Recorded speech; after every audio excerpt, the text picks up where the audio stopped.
26वीं सदी में एलियन जातियों का एक समूह मिलकर एक सैन्य गठबंधन बनाता है जिसे कोवेनेंट कहा जाता है। वे मानते हैं कि सुपर वेपन रिंग वर्ल्ड, जिसे हेलो के नाम से जाना जाता है, उन्हें मोक्ष का मार्ग दिखाएगा और वे मानवता को अपने देवताओं का अपमान मानते हैं, जिससे वे सभी इंसानों को मारने के लिए एक नरसंहार अभियान शुरू कर देते हैं। ड्यूटीज ऑफ बसार्ड में मानव उपनिवेश मैड्रिगल में क्वान और उसके दोस्त जंगल में घूमते हैं ताकि एक पौधा ढूंढ सकें जिससे वे नशा कर सकें। अचानक क्वान को एक आवाज सुनाई देती है और वह जांच करने के लिए अपने समूह को पीछे छोड़ देती है। तभी उसे पता चलता है कि पास में एक जहाज उतरा है और एक गुफा के अंदर तेज रोशनी चल रही है। डरी हुई क्वान अपने दोस्तों के पास दौड़ती है ताकि उन्हें सतर्क कर सके कि वे वापस चले जाएं, लेकिन दुश्मन पहले ही वहां पहुंच जाता है और उन्हें मारना शुरू कर देता है। समूह अपनी वर्तमान हालत को देखते हुए जितना तेज भाग सकते हैं भागने लगते हैं, लेकिन उनके चारों ओर लगातार गोलियां चलती रहती हैं और वे एक एक करके मारे जाते हैं। क्वान किसी तरह छुपने में कामयाब हो जाती है और एक फ्लेयर दागती है ताकि विद्रोही चौकी पर मौजूद लोगों को सतर्क कर सके, जो तुरंत रक्षा स्थिति में पहुंचते हैं और लड़ाई के लिए तैयार हो जाते हैं। इसके बाद क्वान भागती रहती है और चौकी के बंद होने से पहले उसमें प्रवेश कर जाती है। वह अपने पिता को बताती है कि हमलावर आम मरीन नहीं है, लेकिन वह उसकी बात नहीं सुनते और उसे अन्य नागरिकों के साथ छुपने भेज देते हैं। तभी दुश्मन चौकी तक पहुंचता है और गोलियां चलाना शुरू कर देता है। मुख्य द्वार उड़ा दिया जाता है। कई एलियन अंदर आकर नजर आने वाले हर इंसान को मारना शुरू कर देते हैं। इंसानों के आदिम हथियारों की ओर वे ध्यान नहीं देते। चौकी में हर जगह इंसान मारे जा रहे हैं। क्वान अब और नहीं देख सकती, इसलिए वह अपने पिता को ढूंढने बाहर निकलती है। यही उसकी जान बचा लेता है, क्योंकि थोड़ी देर में एक एलियन शरण स्थल का दरवाजा खोलता है और अंदर सभी लोगों को गोली मार देता है। इसी समय एक जहाज ऊपर से उड़ता है और स्पार्टन सैनिकों को उतारता है, जो आनुवंशिक रूप से तैयार किए गए सुपर सोल्जर्स की एक सेना है। स्पार्टन तुरंत ही अपनी उन्नत कवच और हथियारों के साथ एलियनों से लड़ना शुरू कर देते हैं और अपनी जबरदस्त श्रेष्ठता साबित करते हैं। क्वान लगातार इधर उधर भागती रहती है, धमाकों से बचती है और एक ट्रेलर के अंदर छिपने की कोशिश करती है, लेकिन फिर भी एक एलियन उसे ढूंढ लेता है। सौभाग्य से मास्टर चीफ जल्दी ही दूर से उस एलियन को गोली मार देता है। जब बाकी बचे एलियन एक जगह गिर जाते हैं तो स्पार्टन एक साथ उन पर गोलियां चला देते हैं और लड़ाई खत्म कर देते हैं। अपने पिता से फिर से मिलने के लिए तैयार होती है, लेकिन अचानक एक एलियन जो अभी भी जिंदा था सामने आ जाता है और उसकी ओर बढ़ता है। उसके पिता तुरंत उसकी मदद के लिए आते हैं, लेकिन एलियन उन्हें ब्लेड से मार देता है। मास्टर चीफ तुरंत कूदकर उस एलियन को मार देता है, फिर रिपोर्ट बनाता है 20 एलीट एलियन योद्धा और 150 नागरिक मारे गए, जिससे क्वान ही एकमात्र जीवित बची। इसके बाद स्पार्टन दुश्मन के जहाज की तलाश में निकल जाते हैं। क्वान अपने पिता के लिए शोक मनाती है, लेकिन जब उसे एहसास होता है कि उसे अकेला छोड़ दिया गया है तो वह उन्हें फॉलो करने का फैसला करती है। स्पार्टन उस गुफा में प्रवेश करते हैं जिसे क्वान ने पहले देखा था, बिना यह जाने कि एक एलियन उनका पीछा कर रहा है, और वे यह पता लगाते हैं कि कोवेनेंट वहां कुछ खुदाई करने आया था। मास्टर चीफ को दीवार पर एलियनों द्वारा छोड़ा गया एक अवशेष मिलता है और जब वह उसे छूता है तो पूरी गुफा रोशनी से भर जाती है और उसे एक परिवार की पिकनिक की झलक दिखती है, जिसमें एक सफेद कुत्ता इधर उधर दौड़ रहा है। उसी पल चीफ के साथी उसे अवशेष से खींच लेते हैं और क्रम समाप्त हो जाता है। अचानक वे देखते हैं कि बचा हुआ एलियन भाग रहा है और वे उसका पीछा करते हैं, लेकिन एलियन अदृश्य हो जाता है और चुपचाप बाहर निकल जाता है। एलियन कुछ ही सेकंड में बाहर पहुंच जाता है और क्वान के पास से दौड़ता हुआ उसे बेहोश कर देता है, फिर अपने जहाज तक पहुंचकर उड़ान भरता है। बाद में यूएनएससी यानी यूनाइटेड नेशंस स्पेस कमांड में डॉ हेल्सी अपने बॉस एडमिरल परांगोस्की को यह मनाने में सफल हो जाती है कि अवशेष को सुरक्षित रखने की बजाय उसे अध्ययन करने दिया जाए। जाते समय परांगोस्की देखती है कि हेल्सी अभी भी उस प्रोजेक्ट पर काम कर रही है जिसे रोकने के लिए कहा गया था, और वो उसे खत्म करने के लिए कहती है। हेल्सी एक कमरे में जाती है जहां एक कैप्सूल में एक अजीब शरीर रखा हुआ है, लेकिन वह उसे समाप्त करने में हिचकिचाती है। इसी बीच कोवेनेंट कमांड सेंटर में हायरक मेकी से मिलने आते हैं, जो उनके दल में एकमात्र इंसान है जिसे उन्होंने धन्य के रूप में पाला है।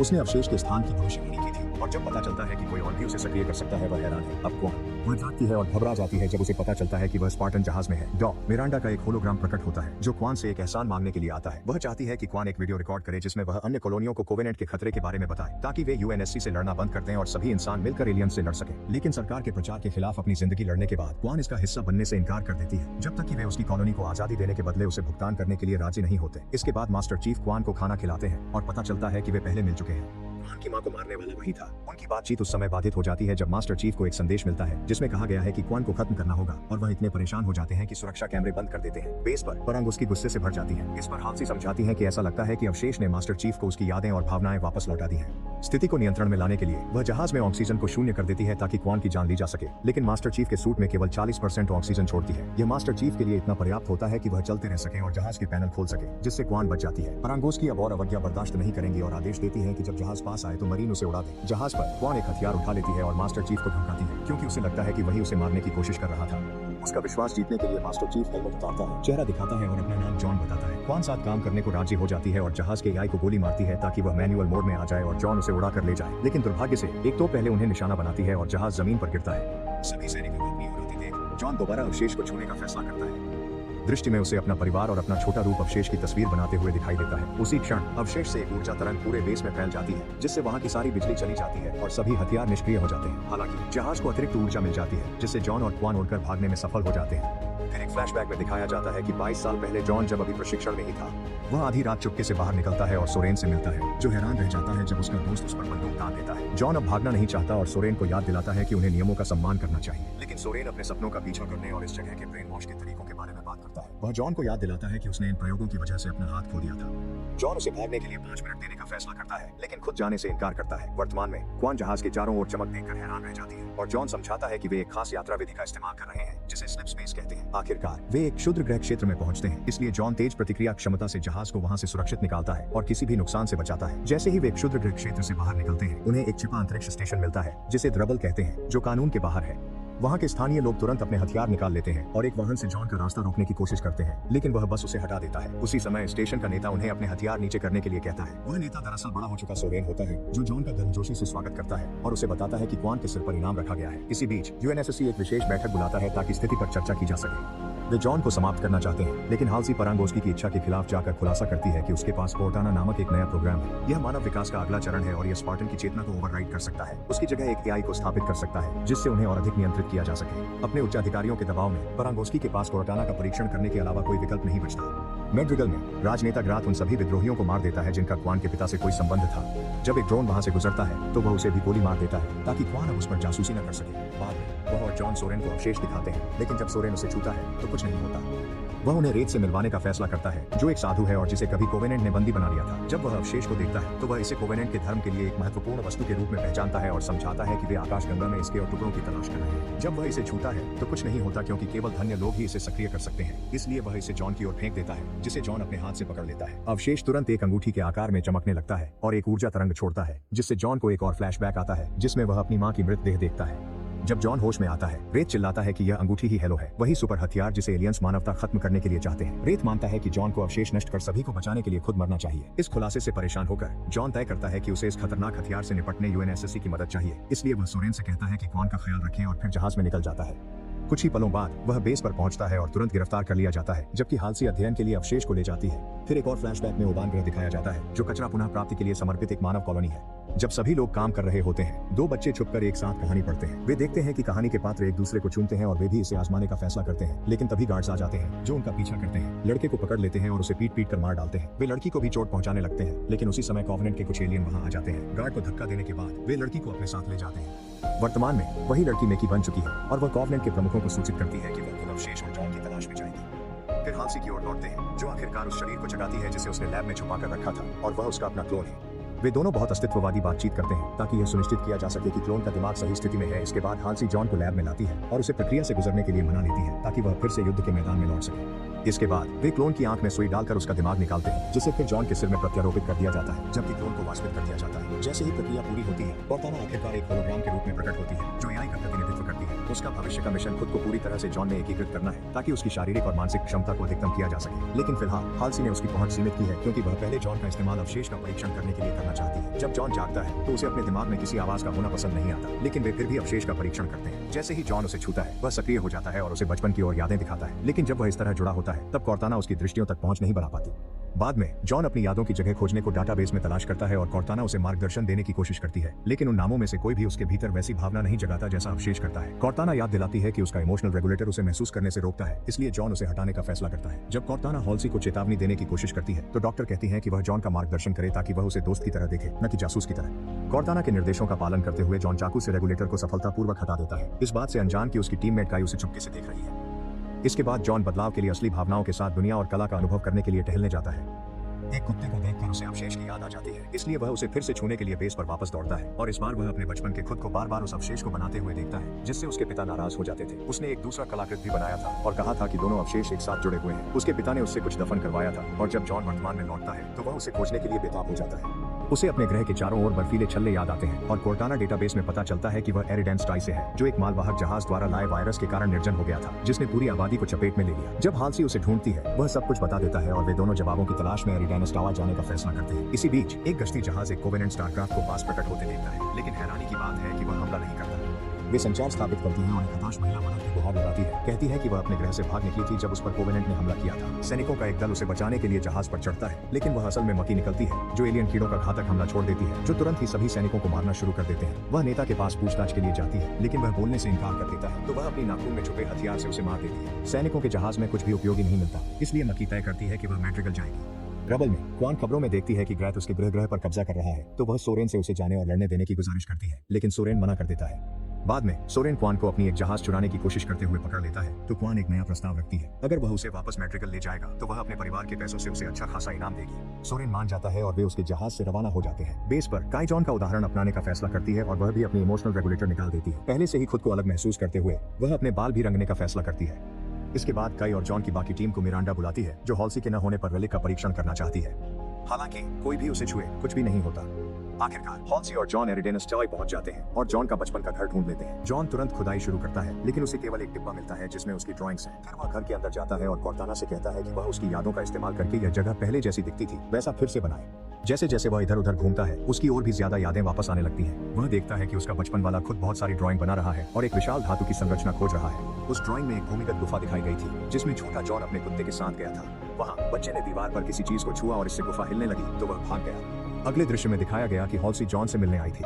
वर्तमान में जॉन हॉल्सी से पूछता है कि वह वहाँ क्यों आई थी लेकिन वह कहती है शायद सदमे ने उसकी यादों को गड़बड़ा दिया है। फिर जॉन घोषणा करता है कि उसे याद आ गया है कि दूसरा ऑब्जेक्ट कहाँ है। वे रेगिस्तान की ओर ड्राइव करते हैं और पुरानी गुफा में प्रवेश करते हैं जहाँ उन्हें दूसरी विरासत दीवार में फंसी हुई मिलती है। इसी बीच सोरेन और क्वान मैड्रिगल पहुंच जाते हैं जहाँ उन्हें उसके सिर की इनामी पोस्टर मिलती है। और क्वान अपने पिता के दूसरे इन कमांड से बात करती है लेकिन उसे पता चलता है कि क्रांति अब खत्म हो चुकी है। लोग डरे हुए हैं इसलिए वे बस क्रांत का अनुसरण करते हैं। क्वान घबरा जाती है और सबको कायर कहती है जिससे गार्ड्स का ध्यान उसकी ओर जाता है। क्वान घबरा जाती है और सबको कायर कहती है जिससे गार्ड्स का ध्यान उसकी ओर जाता है लेकिन दुर्भाग्यवश वहाँ पहले ही गार्ड्स का कब्जा हो चुका है। सोरेन को विनती है कि वह उसकी मौसी को ढूंढने में मदद करे जिसके पास उसके जहाज को वापस खरीदने के लिए पैसे होंगे। जब वे बाजार पार कर रहे होते हैं तो स्थानीय लोग उन पर हमला कर देते हैं लेकिन सोरेन तुरंत अपनी रक्षा करता है और उन्हें पीटना शुरू कर देता है। इससे पहले कि हालात और बिगड़े क्वान की मौसी सामने आ जाती है तो क्वान उनके साथ रुक जाती है जबकि सोरेन अपने जहाज की जांच करने के लिए निकल जाता है।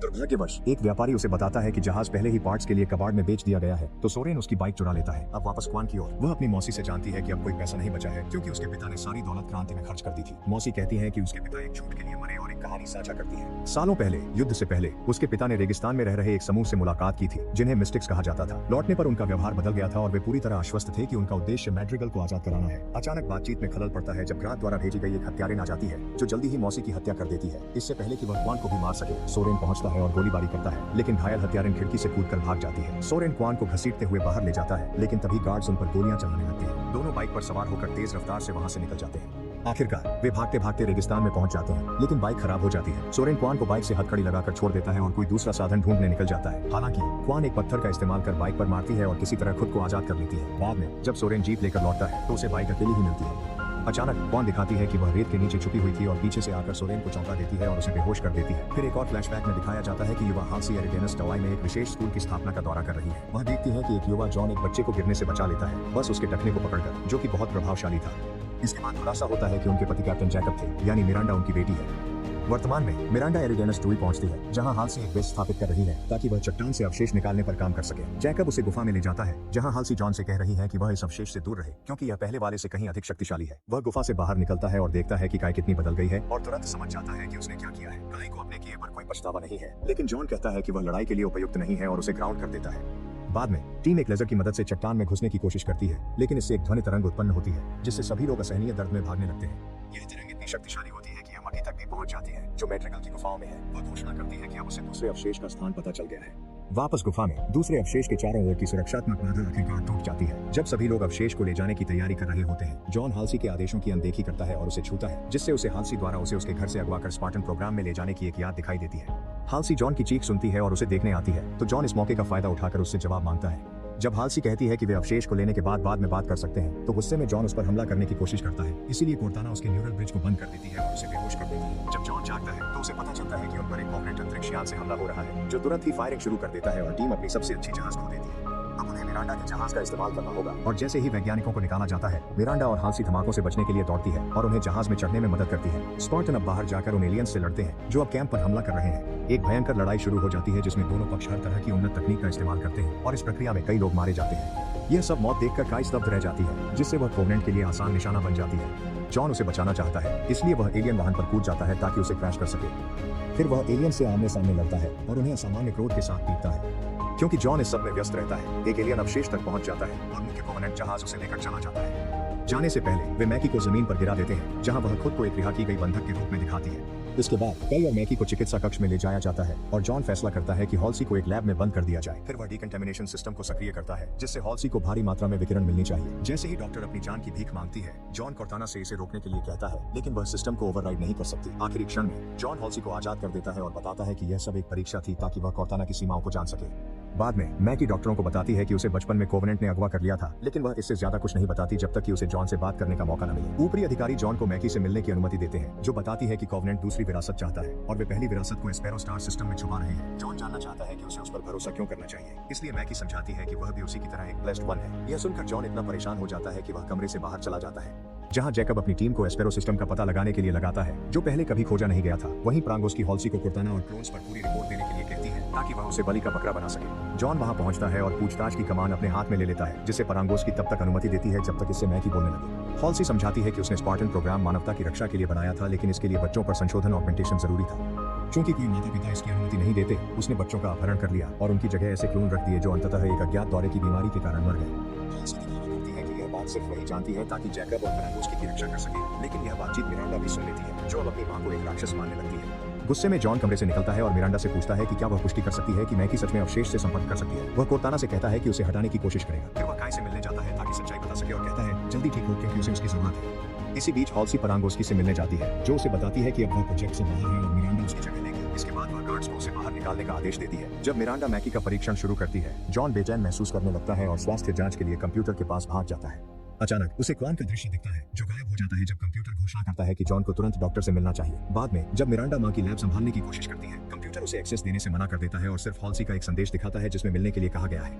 मिरांडा उससे मिलने जाती है और उसे राक्षस कहती है, जिस पर हॉल्सी माफी मांगती है कि वह एक अनुपस्थित मां रही है। ये बात मिरांडा को इतना चौंका देती है कि वह बिना कुछ कहे वहां से चली जाती है, लेकिन फिर पता चलता है कि हॉल्सी केवल अभिनय कर रही थी। उसने एक खास कॉन्टैक्ट लेंस का इस्तेमाल किया ताकि मिरांडा की रेटिना की कॉपी मिल सके और स्पार्टन प्रोग्राम तक फिर से पहुंच हासिल कर सके। जब मिरांडा लैब में लौटती है तो उसे कंप्यूटर तक पहुंच मिल जाती है और टेस्ट के नतीजे बताते हैं कि जॉन और मकी के अनोखे जेनेटिक कोड हैं, जो उन्हें अरबों में दो बनाते हैं। फिर जॉन तेजी से मकी से मिलने जाता है और कहता है कि उन्होंने उस जगह पर कुछ नहीं पाया जिसका उसने जिक्र किया था। जॉन अपना आपा खोने लगता है और मकी समझाती है कि अवशेष को छूने से वह बीमार हो गया है। कोवेनेंट के पास कुछ और कम शक्तिशाली पत्थर थे जो उसे भी बीमार कर देते थे, लेकिन बहुत सारे प्रशिक्षण के बाद उसने उन्हें नियंत्रित करना सीख लिया और वे पत्थर उसके सेवक बन गए। अगर जॉन उसे अवशेष तक पहुंचने दे तो वह उसकी मदद कर सकती है ताकि उसे शांति मिल सके। जबकि हॉल्सी चुपके से फिर से कॉर्ताना तक पहुंच हासिल कर लेती है, जॉन मिरांडा को मनाता है कि वह उसे एक बार फिर अवशेष को छूने दे ताकि मकी की बातों की जांच की जा सके। अपने कमरे में मकी महसूस कर सकती है कि कुछ बुरा होने वाला है और वह अपने गार्ड को गिरा देती है। हालांकि जब जॉन अवशेष को छूता है तो वह और मकी दोनों को द्वारा पड़ने लगता है। जॉन का दिमाग परेशान करने वाली यादों से भर जाता है जब तक कि वह खुद को मकी के साथ एक पहाड़ी मैदान में नहीं पाता और डॉक्टर देखता है कि उनके जीवन संकेत पूरी तरह से एक समान है। जॉन देखता है कि वे दोनों हेलो रूम के अंदर हैं, लेकिन जैसे ही वह मकी को छूता है, दृश्य समाप्त हो जाता है। मेड्रिगल में क्वान जीप पर रेगिस्तान पार कर रही है और अपने परिवार को याद कर रही है। आखिरकार वह एक रेतीले तूफान के पास पहुंचती है, लेकिन फिर भी वह आगे बढ़ती रहती है जब तक कि उसे एक अजीब सी परछाई नहीं दिखती। वह संपर्क करने के लिए वाहन से बाहर निकलती है, लेकिन अचानक बेहोश कर दी जाती है। जब वह होश में आती है तो खुद को रहस्यमय लोगों के बीच पाती है और नेता डेसिडेराटा से मिलती है, जो उसे यह दिखाने से इनकार करती है कि उसके पिता ने क्या देखा था, क्योंकि वह तैयार नहीं है। हालांकि क्वान अपना मन बदलती है जब वह सब साझा करती है जो उसने यहाँ तक पहुँचने के लिए सहा। डेसिडेराटा बताती है कि क्वान के पूर्वज ने रेगिस्तान में ईंधन खोजा था जो अब पूरे ग्रह को जीवन देता है, और उसी ने उसे अजीब प्राणी से मिलवाया था जिसने उसके सच्चे उद्देश्य के बारे में बताया। फिर डेसिडेराटा इस ईंधन से ज्वाला उठाती है, उसे कटोरे में रखती है जहाँ वह पानी में बदल जाती है ताकि क्वान उसे पी सके। अचानक क्वान की वास्तविकता बदल जाती है और वह खुद को जॉन के जहाज में उसके साथ पाती है। वे रेगिस्तान के बीच में उतरते हैं और रहस्यमय शिविर में लौटते हैं जहाँ रेत उनका स्वागत करता है और लड़ाई की शुरुआत की घोषणा करता है। क्वान के लिए यह चौंकाने वाली बात होती है कि उसे खुद जॉन से लड़ना है। वह अपनी पूरी कोशिश करती है, लेकिन जाहिर है कि जॉन उसे आसानी से मार देता है। हालांकि यह एक दृष्टि है और उसकी जिंदगी बस रीसेट हो जाती है ताकि वह फिर से कोशिश कर सके। क्वान बार बार अलग अलग हथियारों के साथ लड़ने की कोशिश करती है, लेकिन नतीजा हमेशा एक जैसा ही रहता है। आखिरकार वह घुटनों के बल गिर जाती है और उससे पूछती है कि वह क्या चाहता है, जिससे जॉन अपना हेलमेट उतारता है और अपना हाथ बढ़ाता है। फिर जॉन उसे रेगिस्तान में ले जाता है जहाँ वह एक प्राणी को देखती है जो उसके सभी पूर्वजों के रूप बदलता है, जब तक कि वह उसके पिता का रूप नहीं ले लेता। वह हर चीज के लिए माफी मांगता है और बताता है कि यहाँ एक खास द्वार है जो मेड्रिगल की मिट्टी से संचालित होता है, इसलिए इसे बचाना क्वान की जिम्मेदारी है। जब क्वान जागती है तो वह नए रक्षक की अपनी भूमिका स्वीकार कर लेती है और जीप लेकर चौकी लौटती है जहाँ वह अपने पुराने घर जाती है। द्वार के बारे में कुछ पुराने पत्र लेने के बाद उसे एक अजीब सी आवाज सुनाई देती है। वह सोरेन है जो वापस आया है क्योंकि उसने जॉन से वादा किया था कि वह उसकी रक्षा करेगा।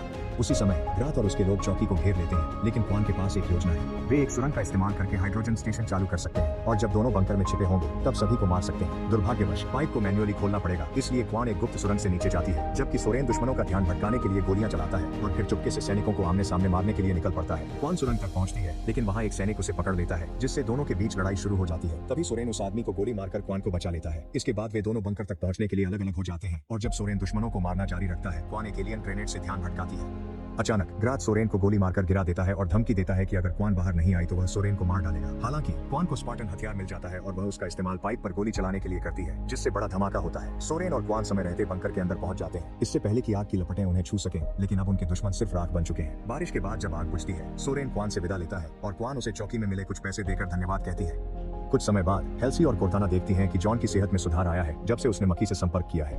जॉन मक्की को टहलाने के लिए बाहर ले जाता है और मक्की बताती है कि कोवेनेंट को हेलो की जरूरत एक भविष्यवाणी के कारण है, जिसमें कहा गया है कि जो योग्य होंगे वे रिंग में देवता बनेंगे। जॉन पूछता है कि जो योग्य नहीं होंगे उनके साथ क्या होगा और सुनकर परेशान होता है कि उन्हें शुद्ध किया जाएगा। उनकी बातचीत तब बाधित होती है जब सैनिक जॉन को बेस पर ले जाते हैं, जहाँ वे उन शहरों की रिपोर्ट देखते हैं जिन्हें कोवेनेंट ने तबाह किया है। 1.5 करोड़ लोग मारे जा चुके हैं, इसलिए उसकी कहती है कि अब वे सिर्फ कोवेनेंट के उनके पास आने का इंतजार नहीं कर सकते। जॉन सहमत होता है और मक्की को अवशेष रिलिक इस्तेमाल करने की अनुमति मांगता है ताकि वे दूसरा अवशेष और इस तरह कोवेनेंट का बेस ढूंढ सके। इसके बाद जॉन मक्की से मिलने जाता है ताकि उसे यह खबर दे सके। मक्की उसे एक चुंबन के साथ धन्यवाद देती है और दोनों उसके बिस्तर पर अंतरंग हो जाते हैं, जबकि कोर्टाना यह सब देख रही होती है। बाद में जब जॉन सो जाता है, मक्की फैसला करती है कि यहाँ रहना कोवेनेंट के साथ रहने से बेहतर है, इसलिए वह अपने नाखून में छुपा हुआ हथियार निकाल देती है। अगली सुबह जैकब हेल्सी को सूचित करता है कि परांगोस्की चाहती है कि वह दोपहर से पहले इस ग्रह से चली जाए। जैकब के जाने के बाद हेल्सी विशेष लेंस का उपयोग करती है और सिस्टम को एक्सेस कर मक्की से संपर्क करती है। वह समझाती है कि यूएनएससी को अवशेषों और हेलो तक पहुंच नहीं होनी चाहिए, क्योंकि मानवता उनका इस्तेमाल खुद को नष्ट करने के लिए करेगी। वह यह भी मानती है कि मक्की और जॉन का सरकार द्वारा इस्तेमाल किया जा रहा है। हेल्सी कसम खाती है कि वही एकमात्र है जो मदद कर सकती है, इसलिए वह चाहती है कि मक्की जॉन को रिलिक चुराने और उसे उसके पास लाने के लिए मनाए। हालांकि जब हेल्सी मानवता की असली क्षमता जगाने की बात करती है, मक्की को कोवेनेंट का भाषण याद आता है जिसमें वे देवता बनने की बात करते हैं और वह कॉल काट देती है। हार मानने से इनकार करते हुए हेल्सी जॉन की टीम से संपर्क करती है, यह कहकर कि कमांड श्रृंखला भ्रष्ट है। वह जेट प्रोटोकॉल लागू करती है, जिसका मतलब है कि स्पार्टन अब ऑफलाइन हो जाते हैं और केवल उसी से आदेश लेते हैं। वह उन्हें बताती है कि जॉन अस्वस्थ है और उस पर भरोसा नहीं किया जा सकता, इसलिए उन्हें जॉन, मक्की और रिलिक को पकड़कर उसके जहाज पर लाना होगा।